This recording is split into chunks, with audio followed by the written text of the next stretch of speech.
Hello बच्चों। आज जैसा कि मैं आपको बताना चाह रहा था CSEET का एग्जाम अब इसकी डेट आ गई है जिसका आप इंतजार कर रहे थे। 12 नवंबर 2022 12 तारीख को आपका पेपर है। आप ऑनलाइन पेपर दे सकते हैं अपने घर से बैठकर। अब कुछ लोग बहुत परेशान हैं कि मतलब घर से बैठकर देंगे, टेक्निकल प्रॉब्लम हो जाएगी, कुछ ये दिक्कत वो दिक्कत, लैपटॉप कौन सा होना चाहिए, किस पे क्या क्या दिक्कतें हो सकती हैं, पेपर के ड्यूरेशन में हमें क्या क्या बातों का ध्यान रखना चाहिए, ये सारी बातें मैं बताऊंगा।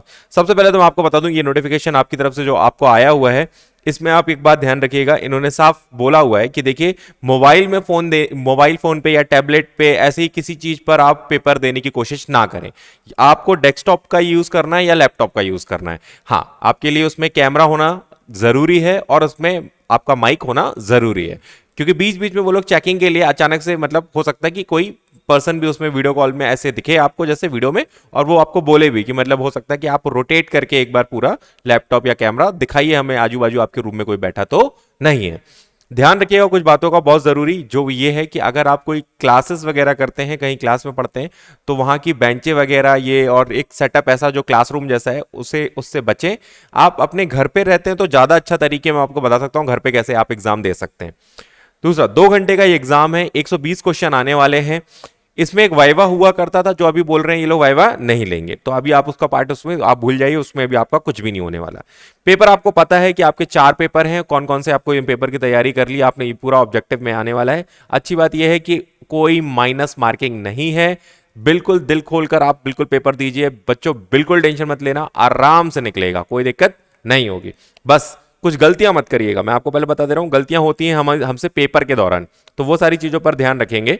शुरुआत के तौर पे इन्होंने बोला है कि आप अपना एडमिट कार्ड, है ना, एडमिट कार्ड या कोई ऐसा गवर्नमेंट की तरफ से जो आपको कोई भी ऐसी पासपोर्ट या ड्राइविंग लाइसेंस या कोई पैन कार्ड वगैरह अगर आपका है, या आधार कार्ड, इसको पहले से आप रखिएगा, क्योंकि कई बार वेरिफिकेशन में आपको इसको यूज होता है, तो आपको इसको अपने पास ही रखना है। इन्होंने एक बात बहुत क्लियर बोली है कि भैया कोई भी स्टूडेंट ऐसी गलती ना करे कि आपने फोन लिया, एयरफोन्स लगाए हुए हैं, इससे आपका पेपर कैंसिल हो जाएगा। एयरफोन्स नहीं लगाना है, कैलकुलेटर नहीं रखना है, कोई ब्लूटूथ डिवाइस यूज नहीं करना है, स्मार्ट वॉच तक नहीं पहननी है, क्योंकि अगर आप कैमरे में दिख रहे हैं तो भैया इन रीजन से आपका पेपर कैंसिल होगा, और आपको उस समय पता भी नहीं चलेगा, क्योंकि आपको सीधे पता चलेगा जब रिजल्ट आने वाला होगा। उस दिन आपका रिजल्ट नहीं खुलेगा, तो आप सोचोगे कि हुआ क्या था, मैंने तो पेपर बहुत अच्छे से दिया था, लेकिन रिजल्ट के दिन मेरा रिजल्ट क्यों नहीं खुला, बाकी सबका खुल गया। तो मैं आपको बता दूं, CSEET में ऐसा होता है, जब रिजल्ट आता है तो आपका रिजल्ट आएगा ही नहीं, तो इसके बारे में ध्यान रखें। ठीक है, तो ऐसी कोई भी चीज यूज ना करिए। कोई राइटिंग पैड के लिए कुछ रखने की जरूरत नहीं है, लिखने विखने की जरूरत नहीं है, आपको क्वेश्चन देखकर स्क्रीन से ही करना है। मैं आपको फिर से बोल रहा हूं, स्क्रीन में आप देखते हैं ना जब, तो आपकी आंखें जब स्क्रीन पे रहती हैं तो उनका एक सॉफ्टवेयर होता है जो आप उसको देख रहा होता है, जैसे आपकी आंखें इधर उधर हो रही होती है तो आपको वार्निंग दे रहा होता है, तो उसका एक टाइम होता है, जितने समय वो वार्निंग देता रहेगा, फिर जब भी कई बार वो वैसे ही लाल सिग्नल देता रहता है, इग्नोर करना। अगर तुम बिल्कुल सीधे सीधे देख रहे हो, उसमें देख रहे हो और नॉर्मल चल रहा है तो कोई दिक्कत नहीं। कुछ खुरापाती लोग ये सोचते हैं कि यार चलो अब काम करते हैं, चीटिंग करके देख लेंगे, हो जाएगा, कोई दोस्त को बैठा लेंगे या मोबाइल कहीं रखवा के उससे पूछ लेंगे। मैं आपको बोल रहा हूँ ये बहुत रिस्की है, इससे आसान है कि वो पेपर आराम से निकल सकता है। अगर आपने पढ़ाई करी है, आपको बनेगा, आप उसमें फिर जो आपने जो पढ़ा है उसके हिसाब से अगर आप तुक्के भी मारते हैं तो मारिए, क्योंकि अब आखिरी टाइम है। मैं ये नहीं बोलूंगा कि अभी तक मैंने जब भी बोला है तो हाँ तुक्के नहीं मारना, लेकिन अब मैं बोलूंगा कि हाँ, अगर तुम्हें लगता है तो मारो, क्योंकि माइनस मार्किंग नहीं है।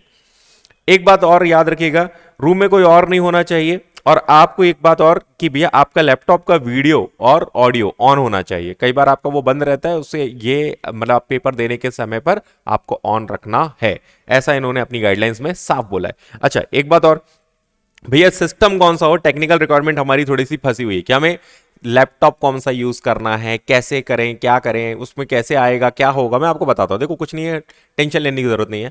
एक दिन पहले ही ये लोग ना क्या करेंगे, एक दिन 2 दिन पहले ये लोग आपका डेमो वर्जन देंगे आपको। डेमो वर्जन मतलब कि एक बिल्कुल ऐसा डेमो लेवल का एक एग्जाम करेंगे। वो भी जानते हैं छोटे बच्चे हैं, मासूम बच्चे हैं, इनको इतनी आसानी से इन्हें बनेगा नहीं, तो टेक्निकल इन्हें अगर कोई प्रॉब्लम होती है तो पहले ही दिन पता चल जाए कोई दिक्कत ऐसी होने वाली है।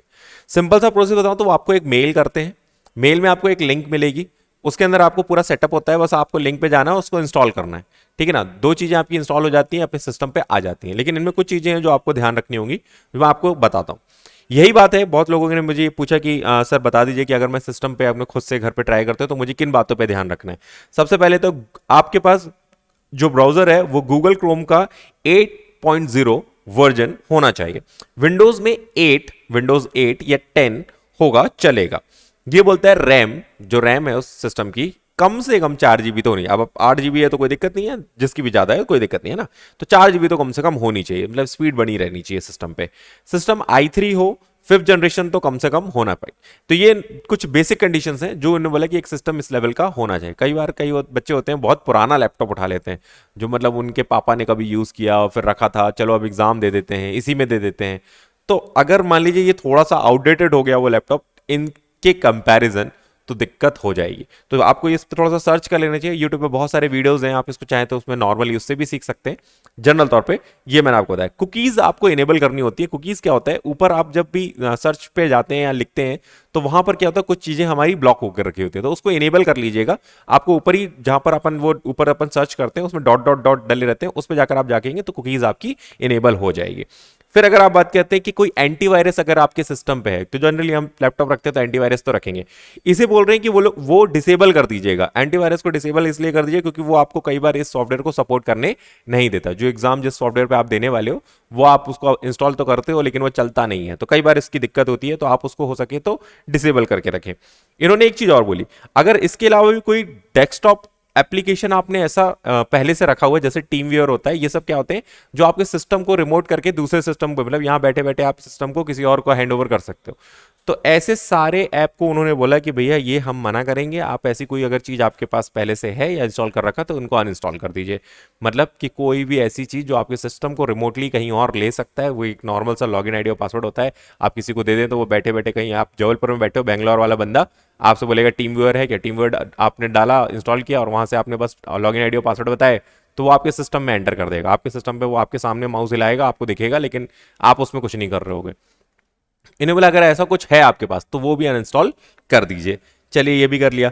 भैया इंटरनेट, अगर दिक्कत ये हो रही है कि हमारे पास वाईफाई नहीं है, अगर हमारे घर में वाईफाई नहीं है तो हम क्या करें। तो देखिए ज़्यादातर लोग अगर जिनके घर में वाईफाई नहीं है, अगर उनके पास मोबाइल है और मोबाइल में भी अगर मान लीजिए जियो या एयरटेल, उनके घर में वो जहाँ देख सकते हैं जहाँ पर भी अच्छा खासा नेटवर्क मिल रहा हो तो काम चल जाएगा। ऐसा नहीं है कि आपको एक दिन के लिए वाईफाई लेना ज़रूरी होगा।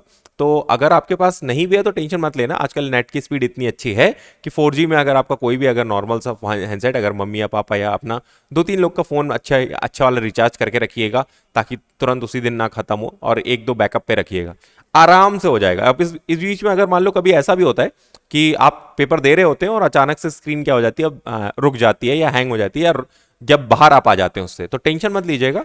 आप वापस से जब एंटर करोगे तो आप उसी क्वेश्चन पे पहुंच जाओगे। इतना इन लोगों ने काम किया हुआ है।